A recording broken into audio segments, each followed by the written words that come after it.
খুশি।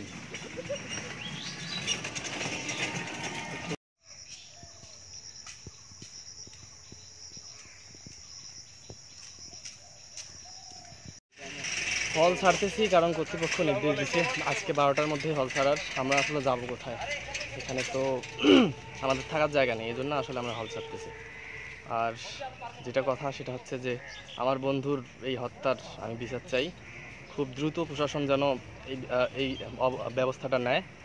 বেরোবি প্রশাসন এবং বাংলাদেশের একবারে সর্বোচ্চ লেভেলের প্রশাসনের কাছে আমার এই অনুরোধ, আপনারা এই আবু সাঈদ হত্যার জন্য কারা দায়ী, কেন তাকে হত্যা করা হলো, তার অবশ্যই বিচার